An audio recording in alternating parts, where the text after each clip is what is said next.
Greetings, friends. It's a privilege as well as a pleasure to speak with you today on the theme of spiritual responsibility and human perfectibility. Let us begin at the beginning, which is sacred. Let us also keep in mind the end, which is glorious. What is the beginning? Theosophically speaking, the sacrificial lighting up of the human mind by a holy host of Dhyanis in ancient Lemuria constitutes the true beginning of the human quest for enlightenment. The alchemical process of emanating monastic self-awareness into receptive pilgrim souls was, in effect, a collective initiation. The illumination of the human mind brought with it self-consciousness, spiritual knowledge, and spontaneous acts of intelligent benevolence. Clearly, the dawning of monastic self-awareness was an initial blessing to all human souls. They felt overwhelming gratitude to the illustrious host who lit them up, and an unbounded reverence to those sons of the fire who instructed them on the ultimate end of spiritual evolution, the conscious realization of the glorious state of adeptship by all, a state of self-mastery, compassion, and spiritual wisdom beyond compare.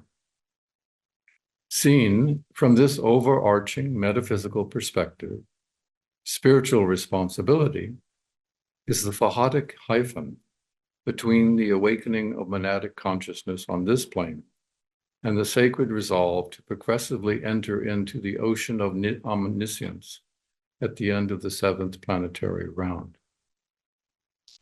Understandably, the mental posture of self-accountability for the inward purity of our motive, the beneficent use of our knowledge, and the unshakable courage to accept the consequences of our actions is crucial at every stage of the spiraling involutionary and evolutionary processes. As students of the secret doctrine, we know that many souls misuse the intuitive powers of the third eye in Atlantis, and subsequently lost the power to clearly perceive the path of wise and benevolent action. The loss of spiritual knowledge through pride and perversity precipitated the withdrawal of the mystery fires, so vital to human regeneration. Because of the general absence of spiritual vision and the precipitous consolidation of egotistical consciousness, the sacrificial descent of Buddhas of compassion and of avatars become all the more vital to human regeneration. Sacrificial light-bringers had, and continue to have, the awesome duty of rekindling the flickering fire of monastic self-consciousness, creatively summoning latent altruistic feelings buried in the deepest chambers of the human heart, and reestablishing the soul-saving ethics of spiritual responsibility. Coming to our modern complex world in Kali Yuga, the concept of responsibility seems to have several meanings, but its predominant one is moral responsibility. The latter holds that we are accountable for our intentions, actions, and their determinate consequences. This moral accountability is to conscience as well as to society. It embraces the cognate concepts of obligation and duty. No individual or community can afford to dispense with these essential notions and avoid degenerating into anarchy. They are woven into the very fabric of our moral consciousness, our complex personal and social relationships, and our everyday language. Yet, many in our spiritually materialistic age believe that moral responsibility, obligation, and duty are quote-unquote heavy terms, and rather stifling to a Jupiterian wish to expand the limits of personal freedom, extend the ladder of social mobility, and widen the circumference of political liberty. Moral responsibility, like duty and obligation, is felt to be a concept without joy and without moral attraction, except to the moralist and the self-righteous, who ironically help give it its excessive gravitas. But is this conventional view of moral psychology really true? Isn't there a deep feeling of satisfaction and well-being when one has done one's duty to others, most especially when it was painful to do so?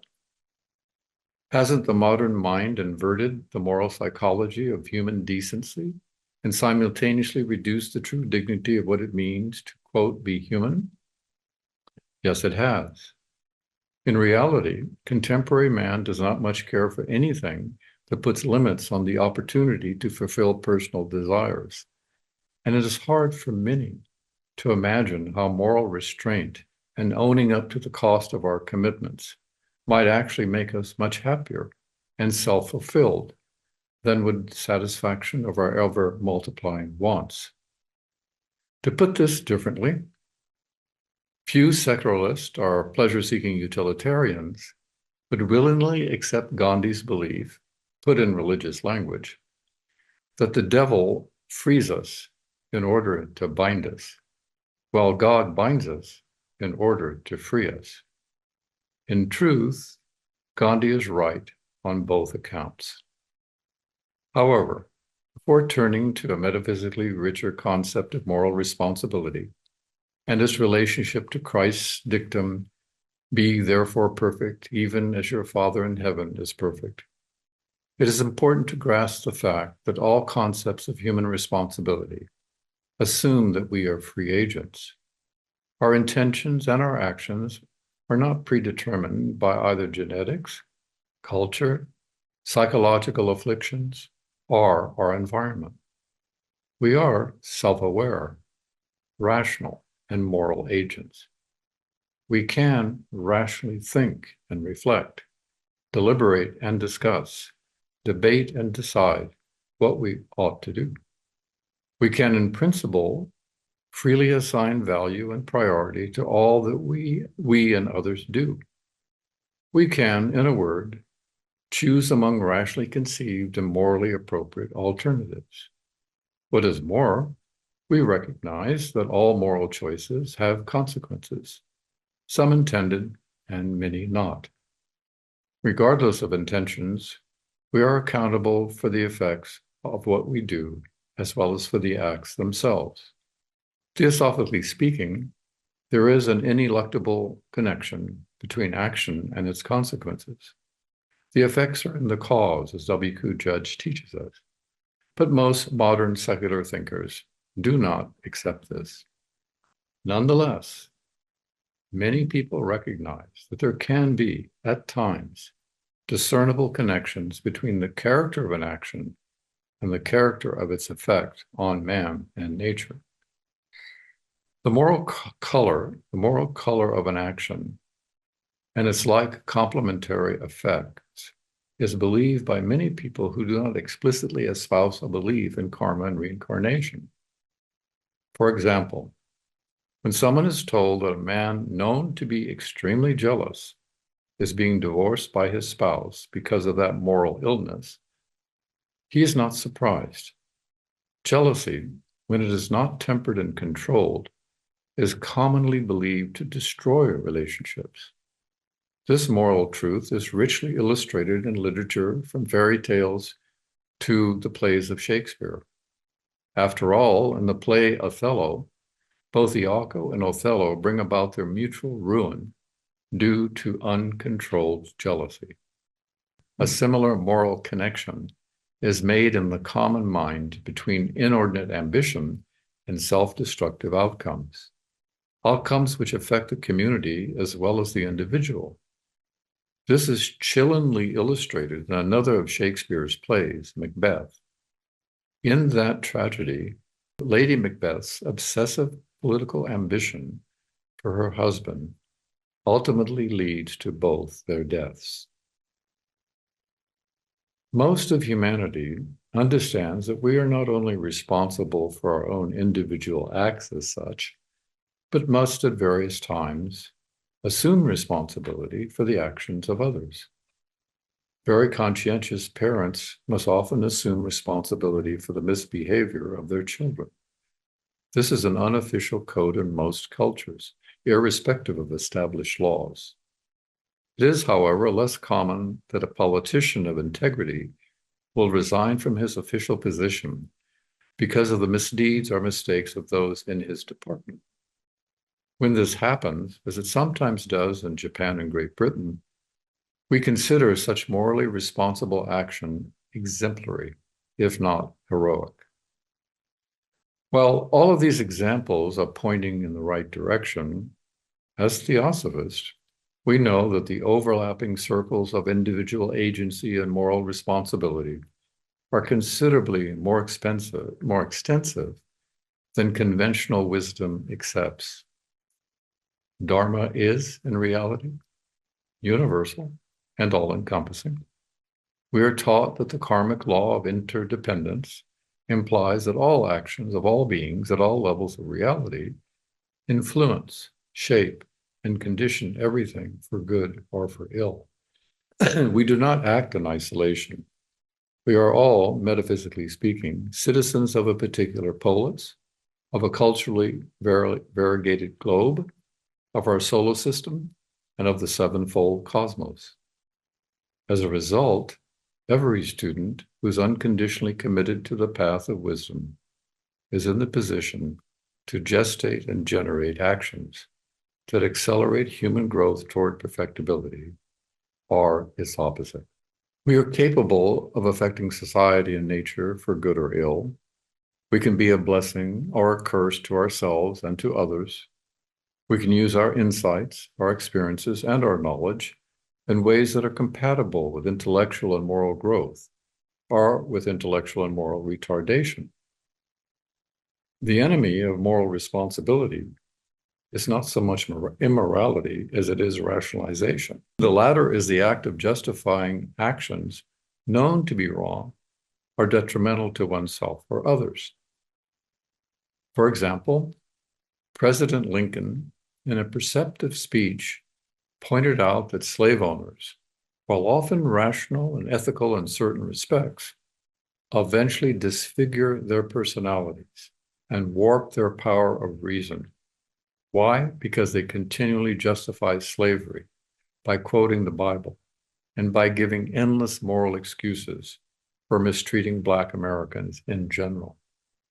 In addition to being rational and moral agents, human beings are uniquely self-surpassing due to monastic mobility. We are therefore capable of appropriate acts of self-correction and atonement without guilt.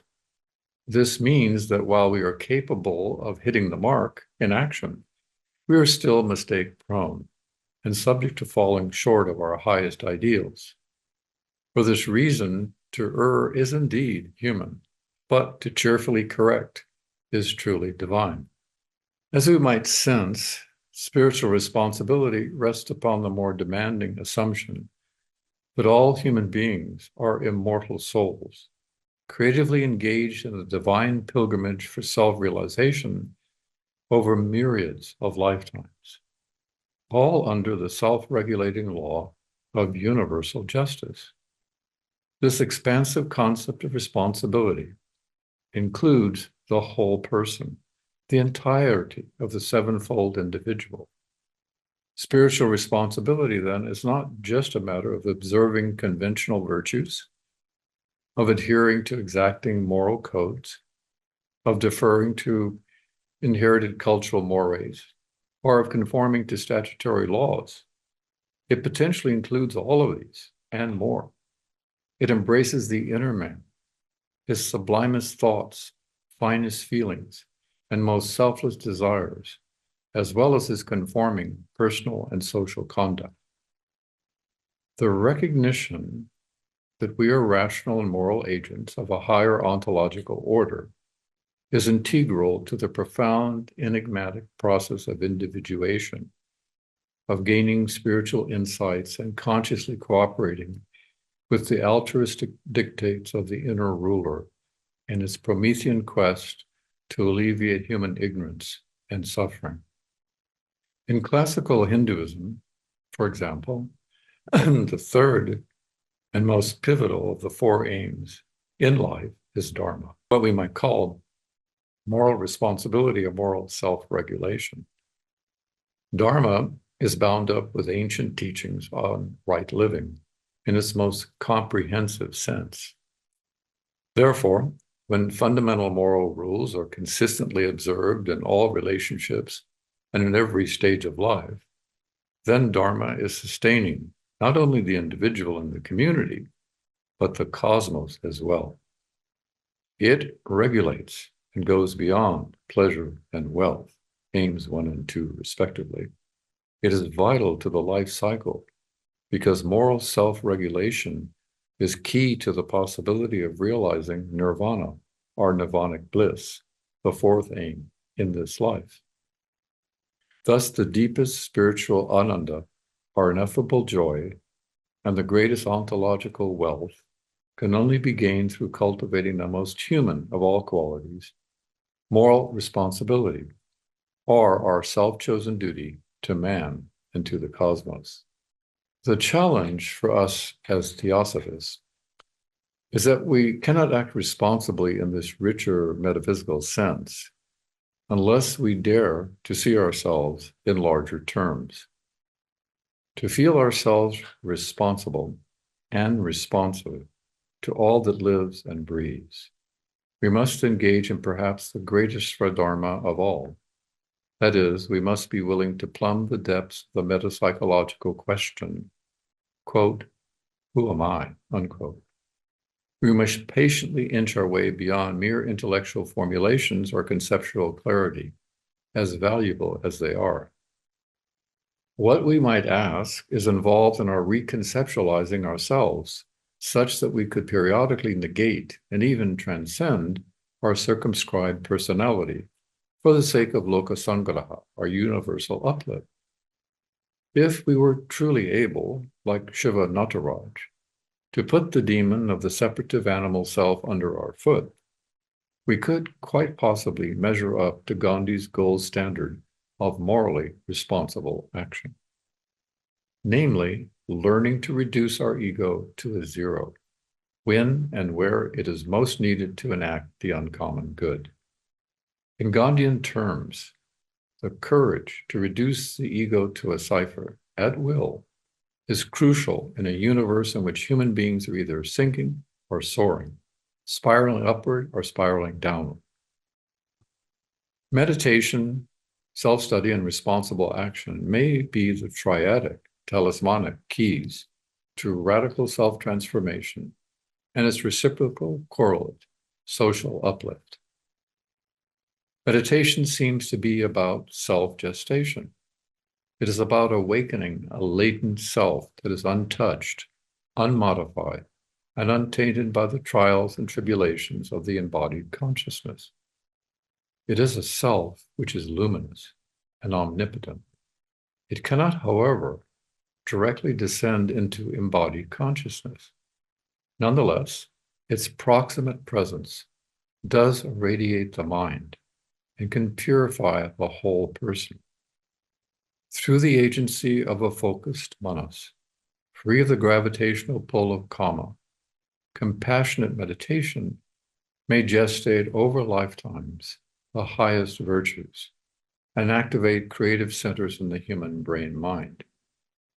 Tellingly, sustained monastic meditation eventually reveals the path of intuitive right action when it fuses with buddhi.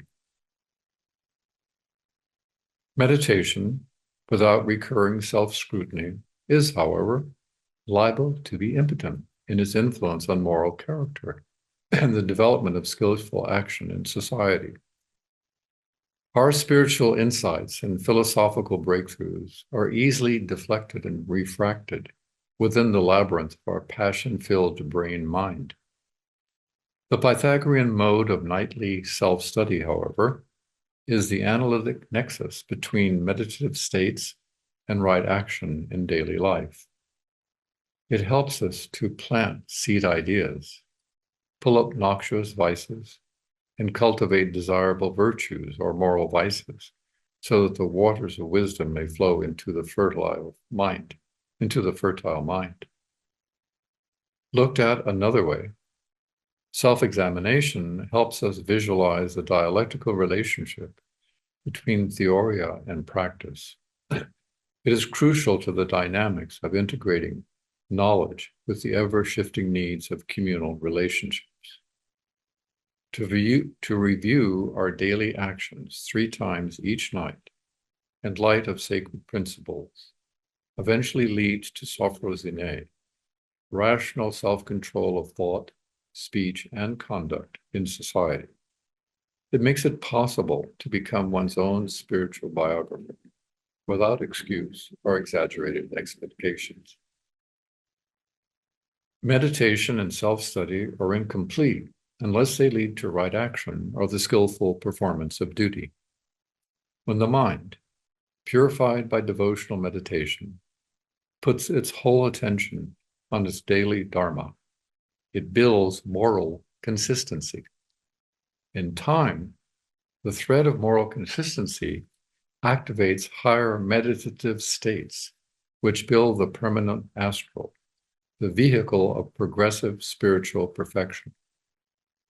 The permanent astral bridges lifetimes and permits one to experience the, quote, I am I, unquote, consciousness, even while in a body with an assumed personality.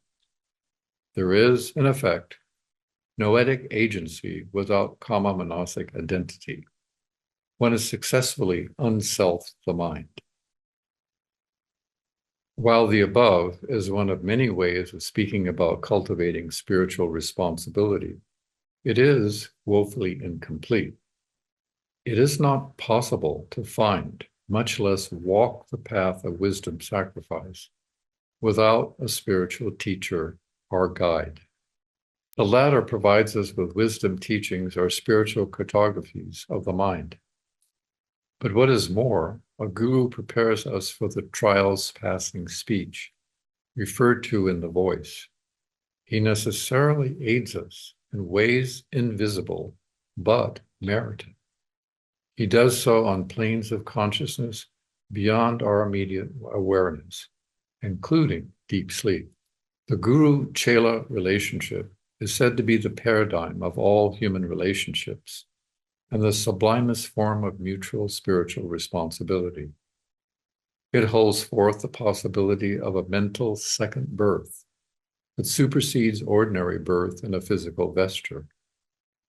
A second mental spiritual birth means that regardless of one's actual stage of life, one is now inwardly a sannyasi, a homeless wanderer who has transcended name and form.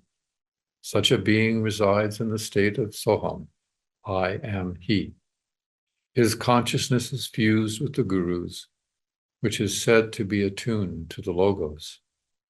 His consciousness has become radiant, impersonal, compassionate, and drenched in the elixir of mental devotion to one's Ishta Guru, who assumed the awesome obligation of being one's guide and adjuster on the steep path to enlightened service. And like Shantideva, the grateful and responsible Chela may become, in time, an active member of the Buddha family, who engages in bodhisattva training and the sovereign dialectic of divine wisdom and compassionate service, the magic of Buddha Yoga.